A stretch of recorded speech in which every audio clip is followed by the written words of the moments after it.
Welcome to Done with Debauchery, a sobriety and wellness podcast where you'll hear honest experiences about navigating life and relationships without alcohol, how to pursue your own personal wellness journey, and share intimate conversations with special guests. I'm your host, Keisha Scott.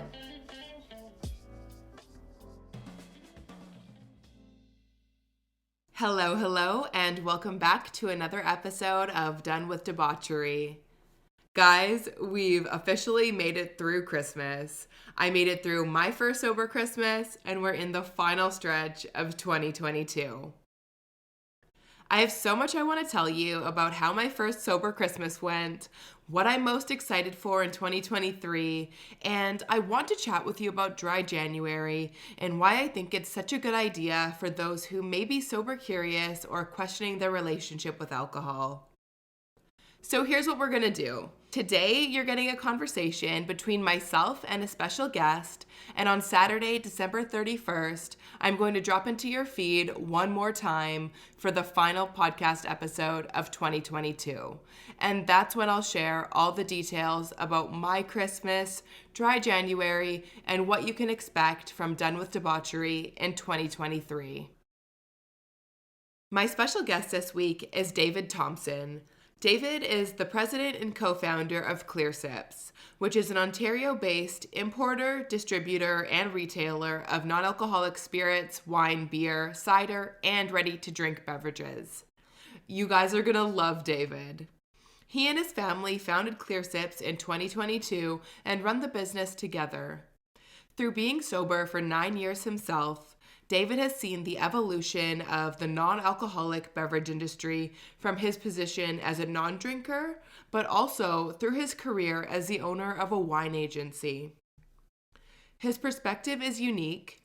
He shares how alcohol became a significant part of his life, how his wife's decision to give up alcohol sparked his own internal conversations about alcohol and its place in his life, and what it was like getting sober while working in the alcohol industry. David and his family are some of the nicest people you will ever meet. And if you're in the GTA, you actually have a chance to meet them in the next 2 weeks.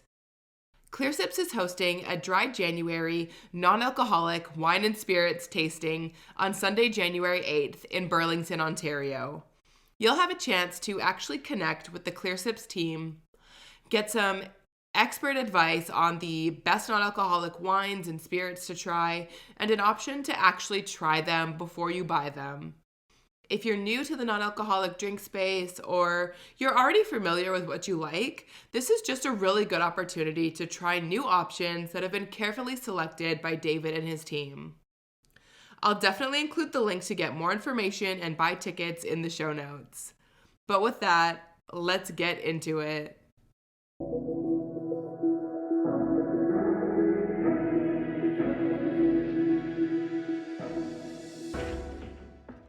Hello, David. Welcome to Done with Debauchery. Well, thank you very much for having me. How's your day been so far? Pretty good. Pretty good. We went out for a nice long walk. Beautiful day out there. It's always nice to move, get some fresh air, get some fresh oxygen, and yeah. How about yourself? Mine's been good. It is a little chilly here today. So we're both in Ontario. You are in Burlington, if I'm not Yeah. mistaken. Yeah. Perfect. So I'm in Toronto. So we're kind of neighbors. On the lake. Yes, beautiful.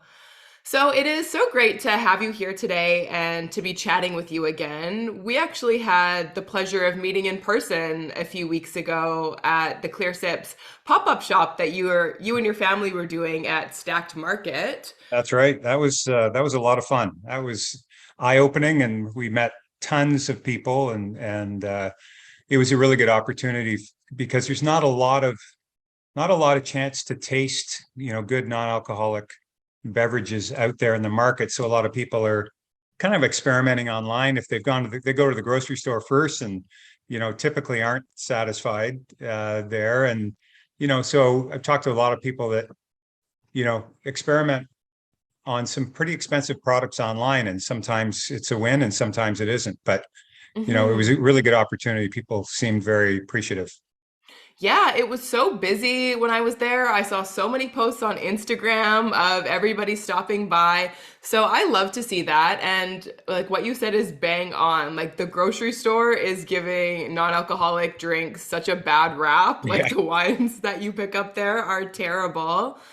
And when you're looking online, a lot of until you started Clearsips, there wasn't really an option for us here in Ontario that didn't involve placing like $100 or $150 minimum, which can feel like intimidating when you don't know exactly what you're getting. Oh, absolutely. Yeah. And, we hope that people don't stop at the grocery store. Like, I'm sure there are some people who said, I guess that's never going to be in the cards for me. But, we certainly saw lots of people who continued the journey, which is great to see, continued the Hmm. search. And we kept at Clearsips, we keep our minimum, pretty low. I think we're one of the lowest in Canada just for that reason, because we don't want it to be so intimidating for somebody to try something they may not have tried before. So, Yeah. And that's what was so fun about coming into your pop-up shop was you made it a full-on experience. I went with one of my girlfriends and we were just coming in to see what you were up to, pick up a couple bottles, and you made this full tasting experience for us. That was so much fun. yeah, You I enjoyed that for sure. And you were so knowledgeable. So, based on what our palates were, what we were looking for, you had like three options. You made us a gin and tonic. Like, it was so fun. So, Well, it's a good example of, what's available now, mhm. compared to, even 2 years ago or 5 years ago. You can go into almost all categories and find some really nice options in spirits and wines and ready to drink and beers. So it's things have changed significantly in a short period of time. Yeah, I agree completely. So I definitely want to get into Clearsips and what your family is doing in the non-alcoholic space. But before that, I would love to start by just getting to know you a little bit better. Can you share a little bit about who you are, what your life looked like before getting sober, before Clearsips?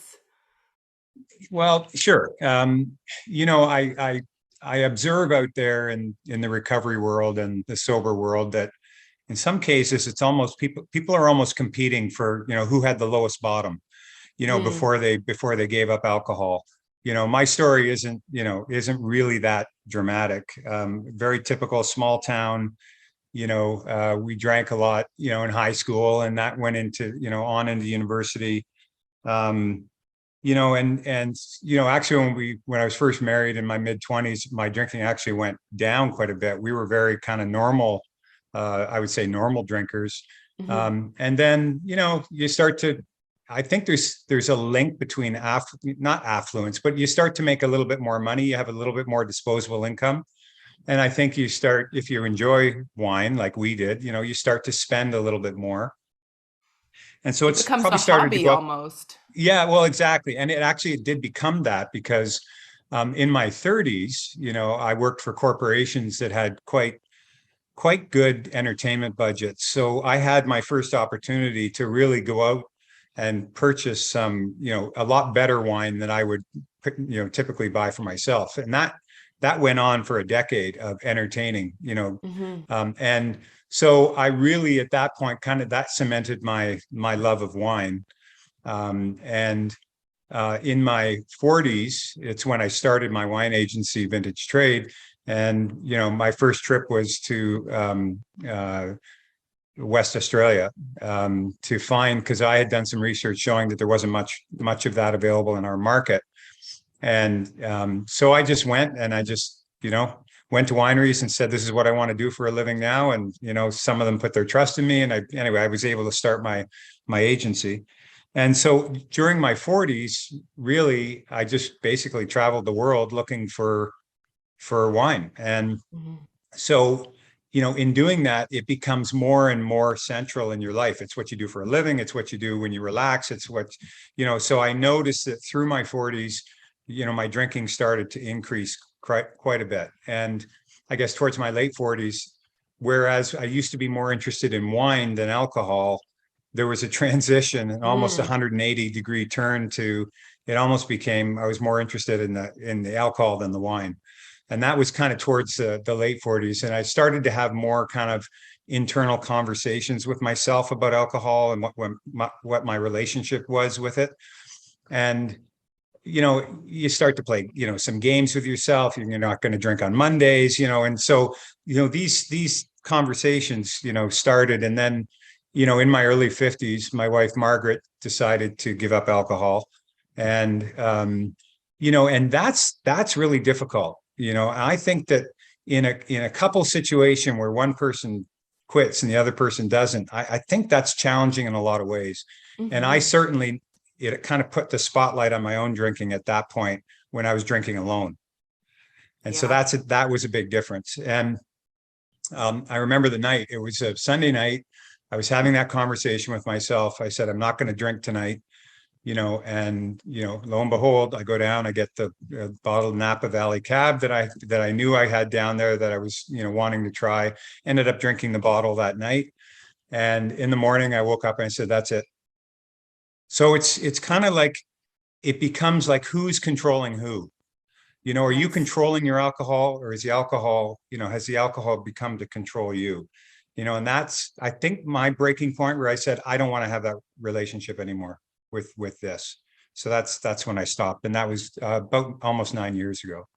Wow. So yeah. And Congratulations. well, thank you. Yeah, thank you very much. I mean, following that, your life changes dramatically in lots of ways. But like, we can talk more about that if you want, but didn't know whether you wanted to talk about something else at the moment or what.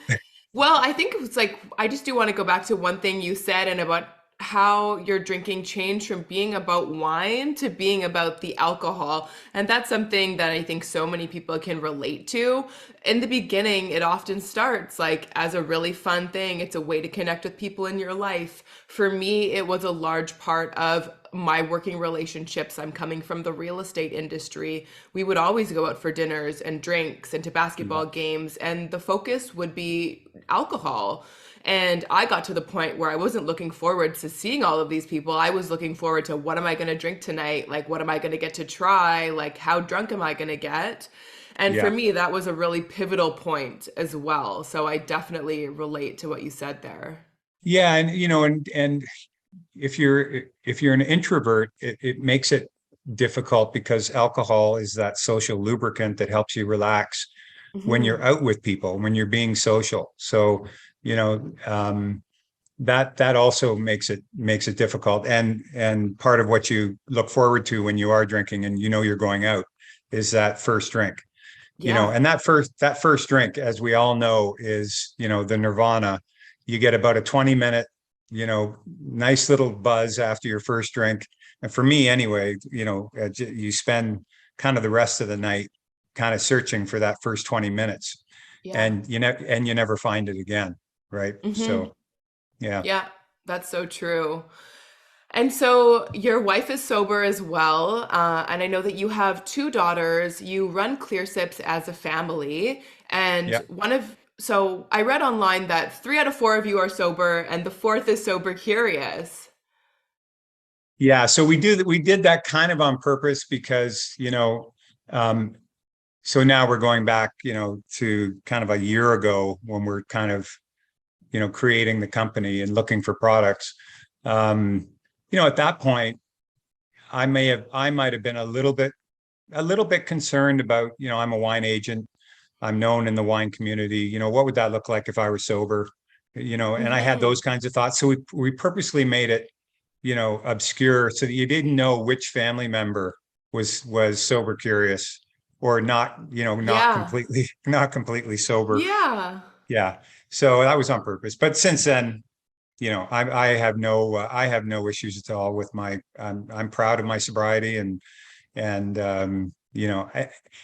I think now, thankfully, I think that, it used to be that you were a pariah if you didn't drink. Hmm. And, there was so much focus on you, and people would say, hey, what's going on? Why aren't you drinking? And, you're leaving the club and all this stuff. And now I think that I think we're starting to progress a little bit into, you know, just a more of an acceptance that, somebody might not drink or somebody drinks. At least I hope so. At least I hope we're moving Yeah. that way. Yeah. I hope so too. And I think so. I think at least in some circles, there's a little bit less shame around the decision not to drink. And we're not really asking those same questions of, well, are you an alcoholic? It's a lifestyle choice now for a lot of people. Yeah. And yeah, I think that like creating the conversation and having options like Clearsips is just like making that choice so much easier.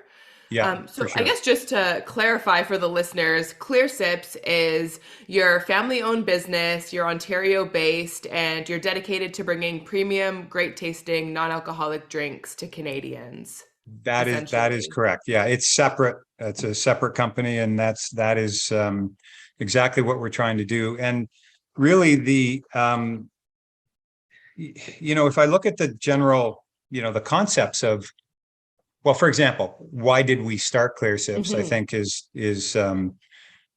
when we stopped drinking almost 9 years ago, there were no options back then. Like like literally nothing. We just gave up, looking for anything because nothing was there. So we would, Yeah. you have your sparkling waters, your Perrier and all that kind of stuff. If you went out to a restaurant, you might get a mocktail, or if you were really celebrating, like a cranberry soda, you know. And um so my wife has a coaching business, helping women who have decided to remove alcohol from their lives. And actually, one of her clients about a year ago said, there's a whole bunch of things happening out there in the world on the non-alcoholic side, that you and or your husband should look into, because she knew I was a wine agent, and so we started talking about it, and all of a sudden we could see the light come on, that even for us now, there were so many more options out there, and I could kind of mirror my wine agency looking for suppliers in the same way. It was very comfortable for me to go search for suppliers, and so I use the same rigor that I would, on the agency side, um, and to go find some really world class producers of Hmm. non-alcoholic beverages. So that's kind of what happened. Is it just we kind of realized that it's changed so much, And for me personally, one of the things that I really enjoy about our products is,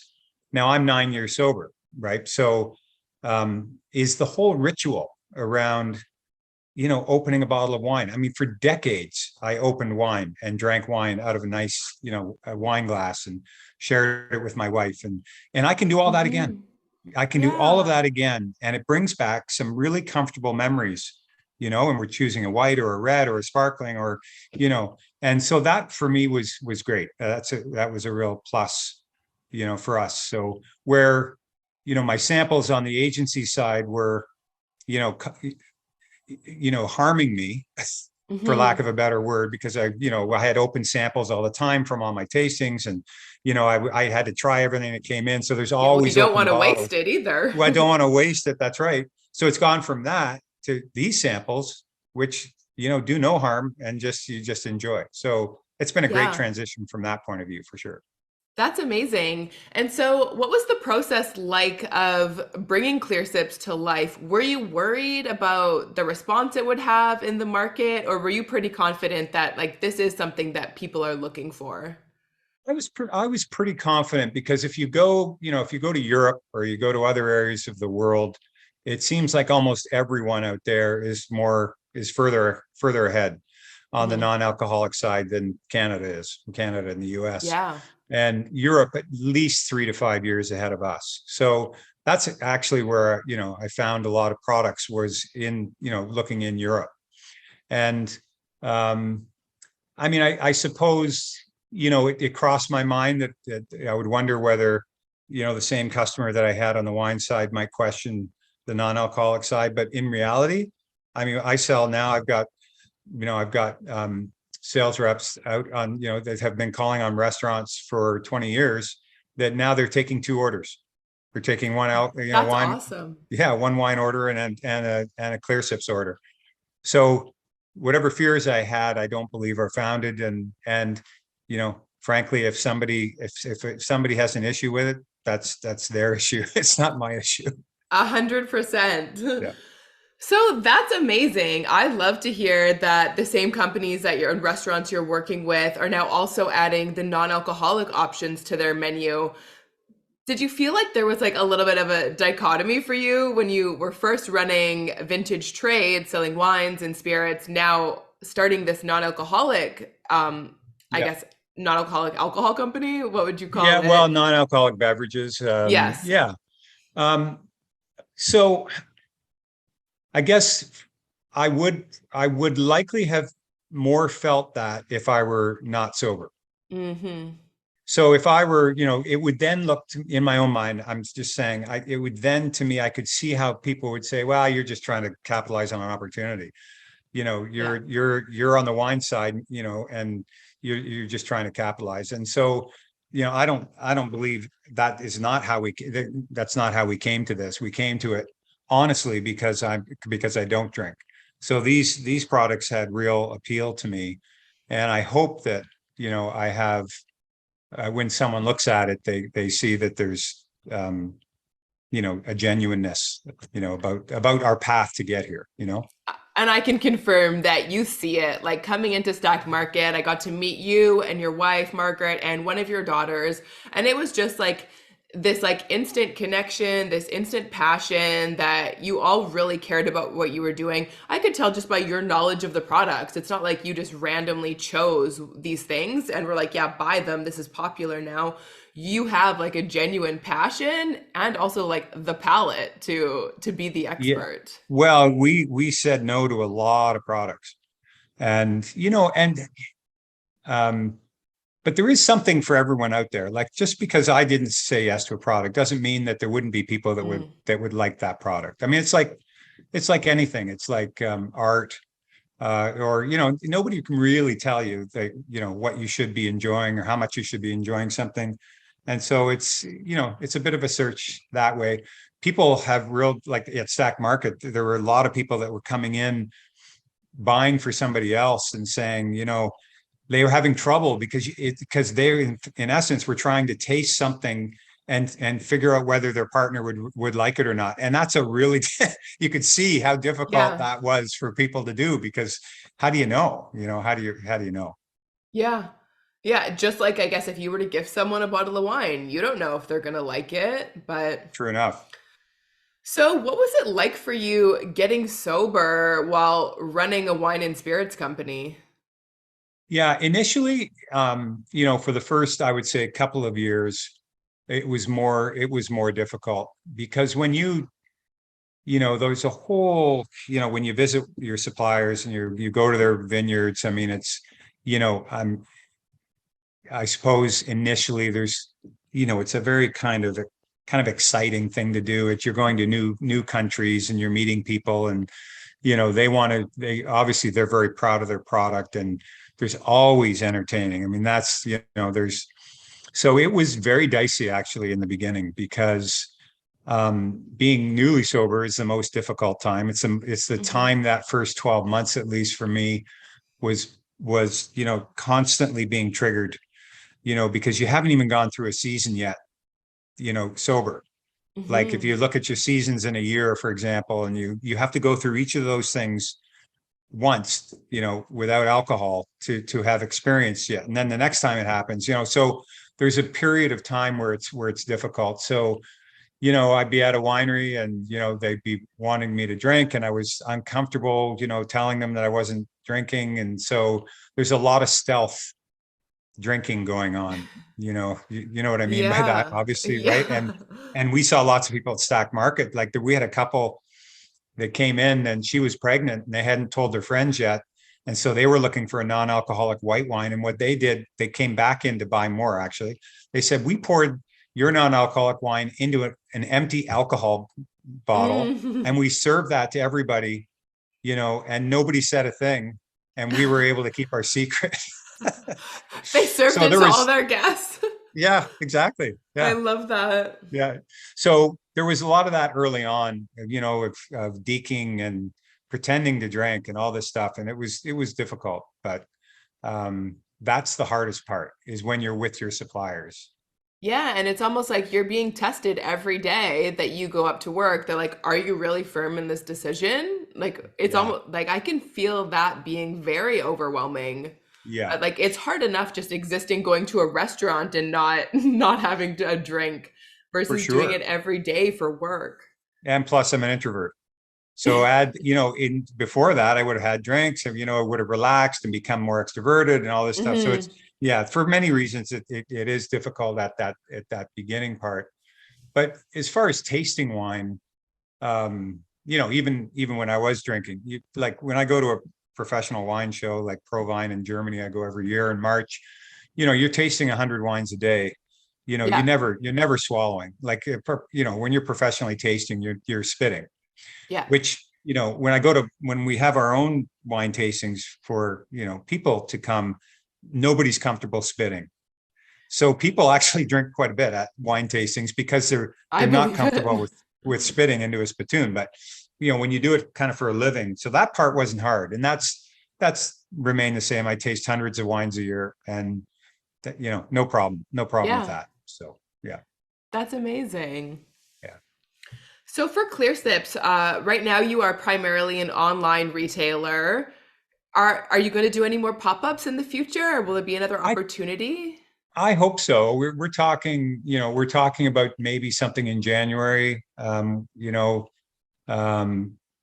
it's, I mean, I can, just the experience we had at the pop-up was so good. I mean, we met lots of people who we only had an online relationship with, from Hmm. Toronto and the area. We had people drive in from Burlington, and we're from Burlington, and they drove to Toronto to see us in Toronto.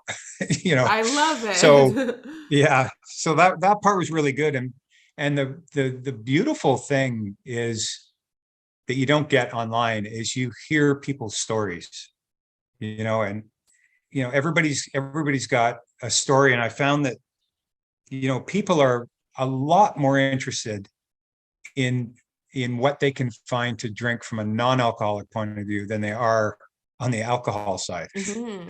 Like people are motivated, to find alternatives, and different they all come in different directions to get to Stack, for example, to get to Stack Market that day to try a non-alcoholic Yeah. alternative, and Well, so many stories, so many pathways, really. truly. And the thing is, alcohol is easy. You can get it anywhere. So finding these non-alcoholic options that are not only like high quality, but also high flavor, high value, just like a delicious experience is so rare. So I understand why everyone in Ontario kind of flocked to you for those two Yeah, weeks. yeah, it was really good. So yeah, I think we've learned that connecting personally with our customers is always a good thing.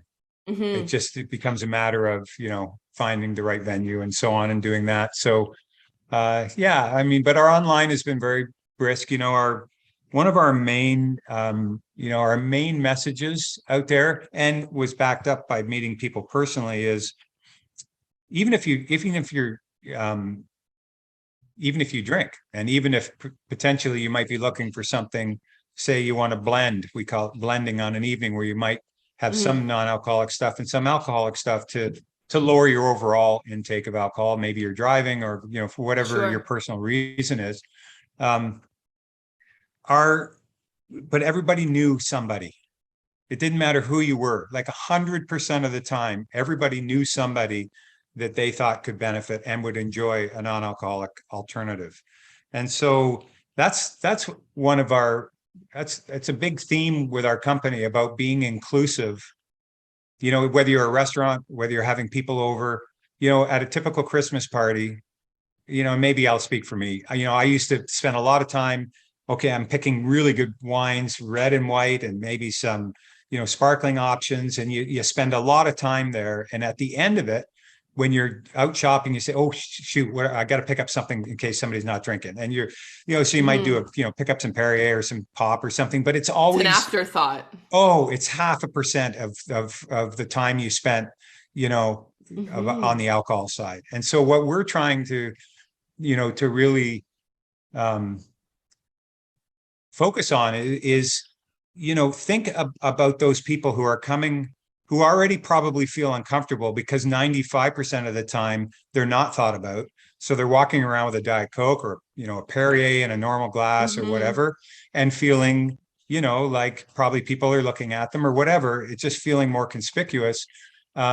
If you had came to a table, can you imagine you come to a Christmas party on one side, you've got all the alcohol options. On the other side, you've got all the non-alcoholic options, sparkling wine, red and white. Maybe you've got a non-alcoholic beer, and then you're just making your choice. And you walk around and you're at one with the party at Yeah. that point.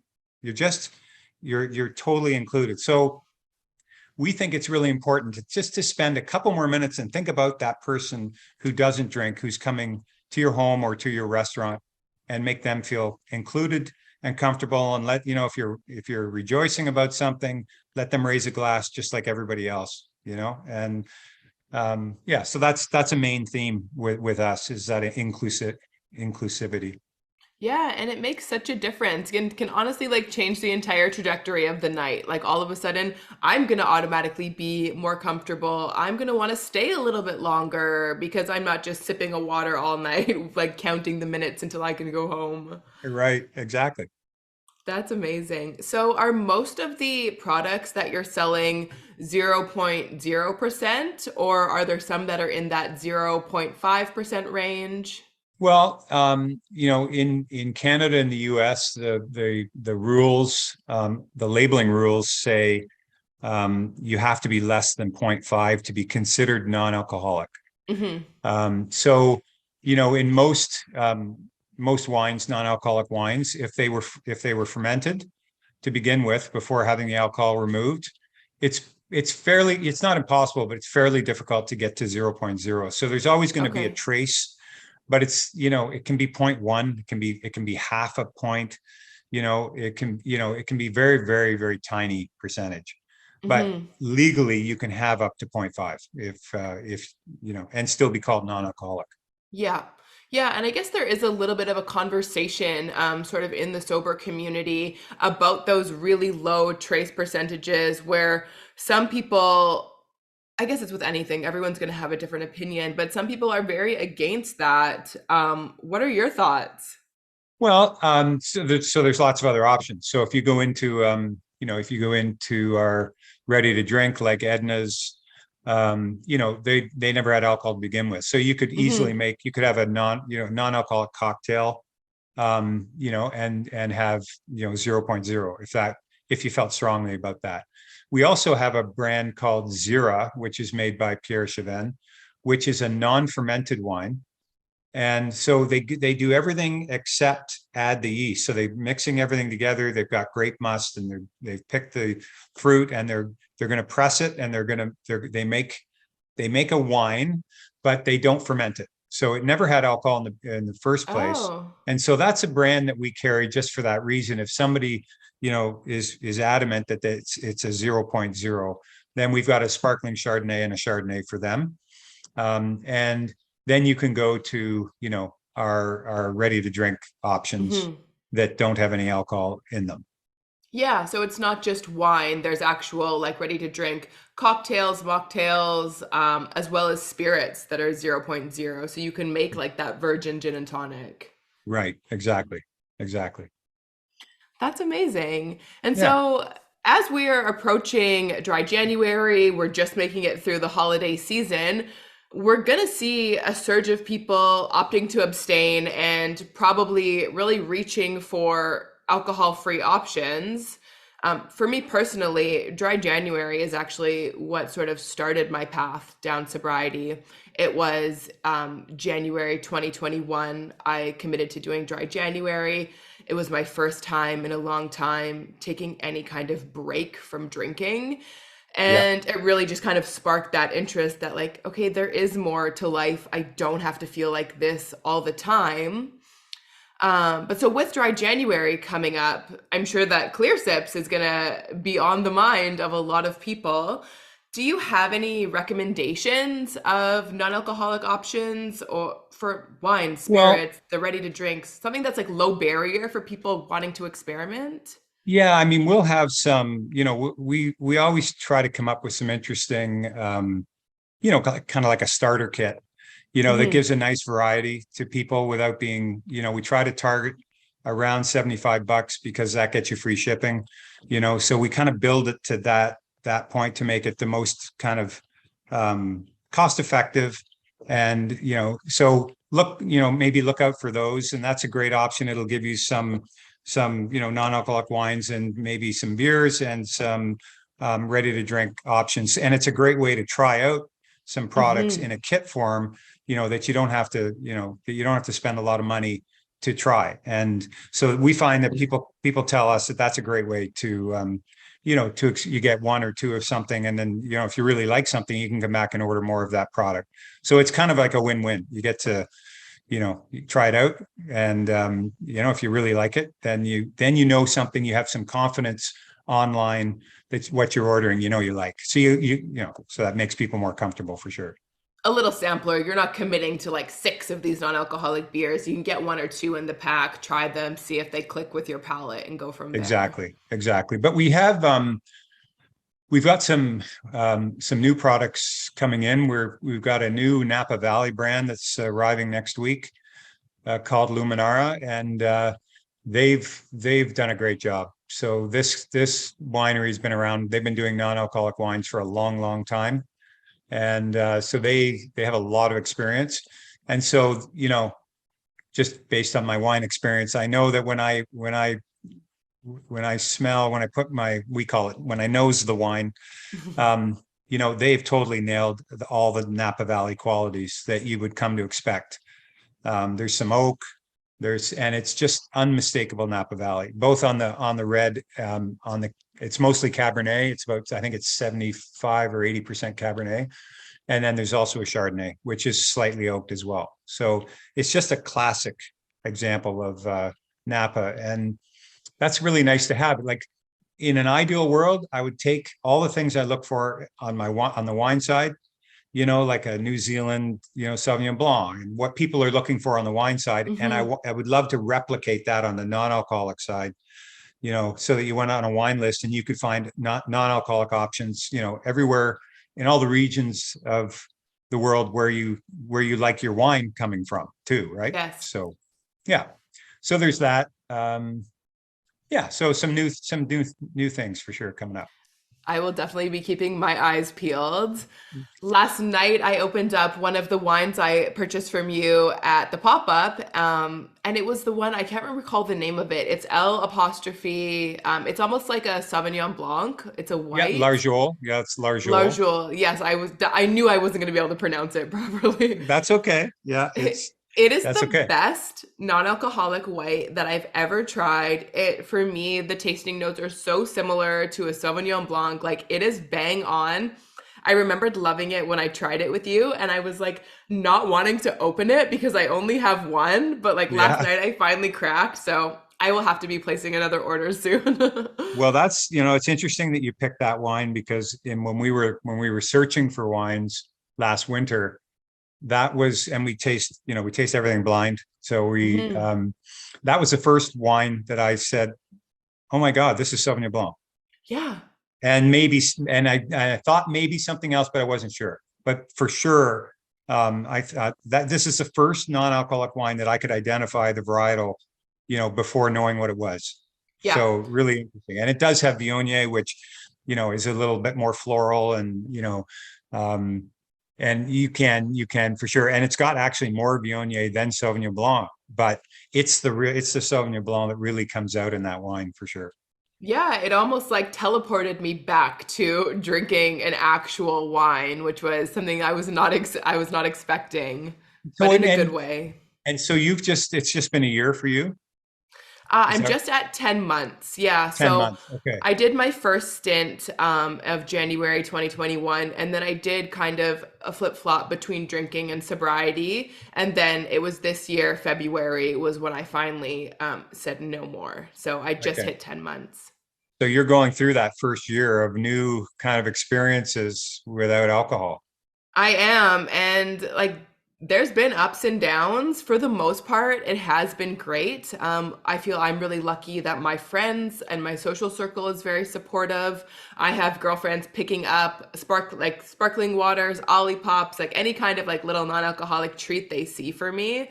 So Yeah. that has been great. I recently celebrated my first sober birthday, which was Nice. probably Nice. the best birthday I've had in like 10 years. So it's interesting.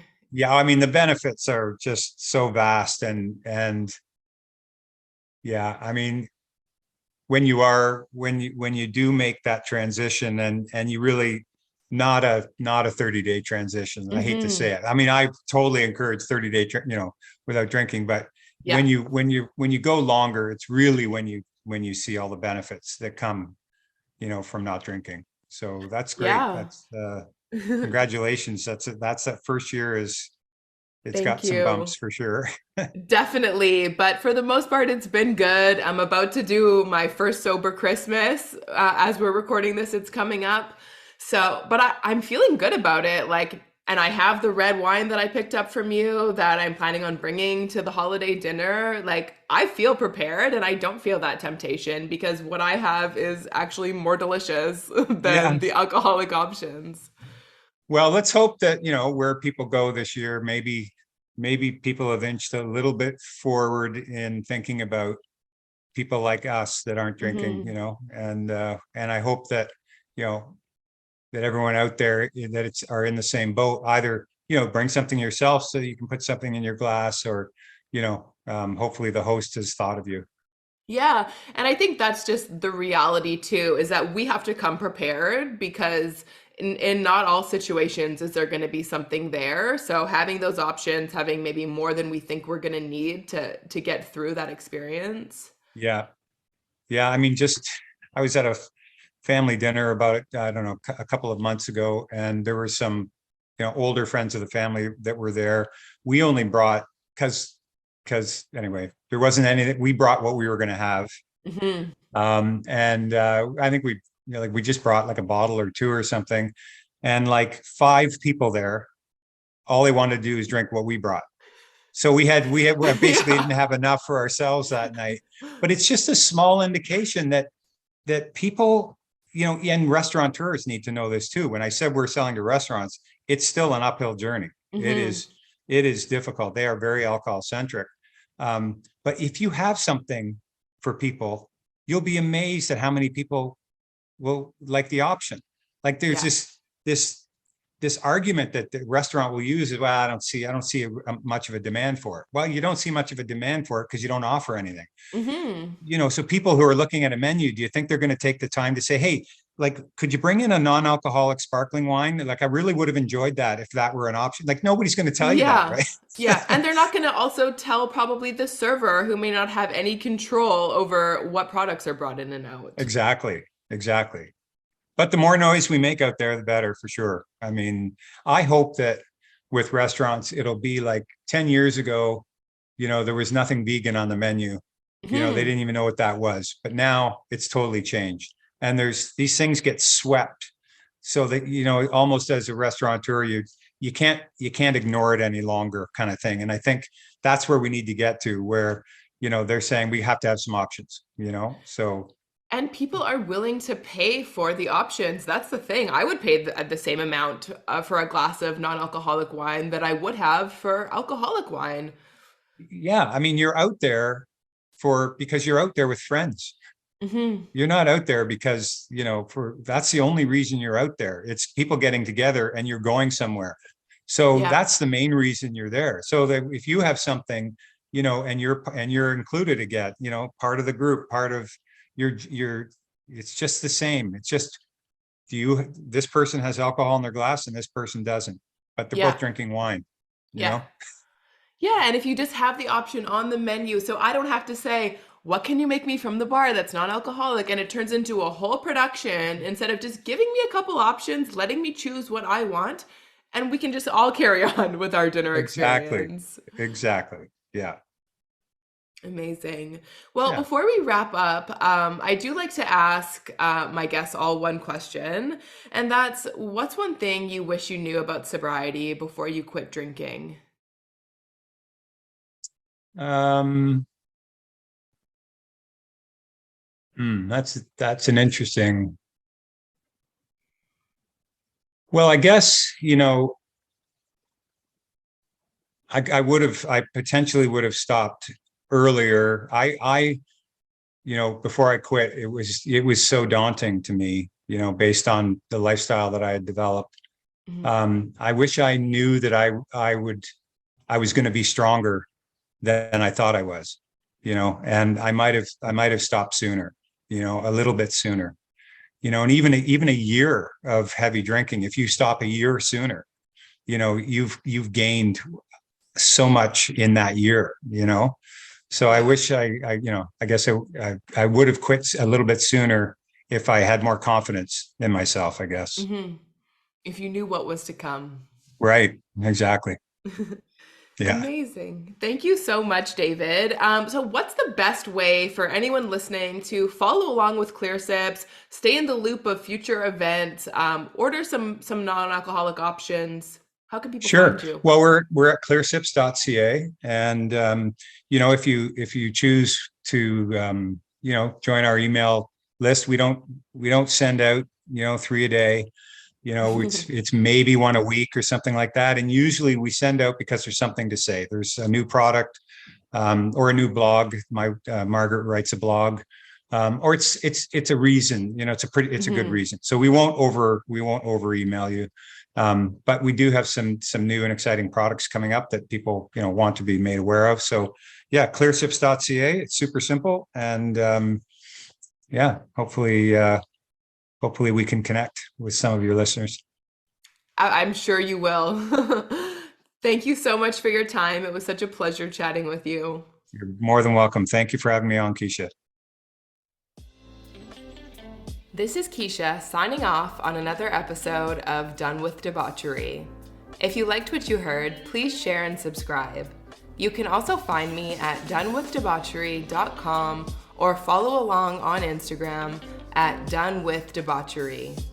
Thanks for listening.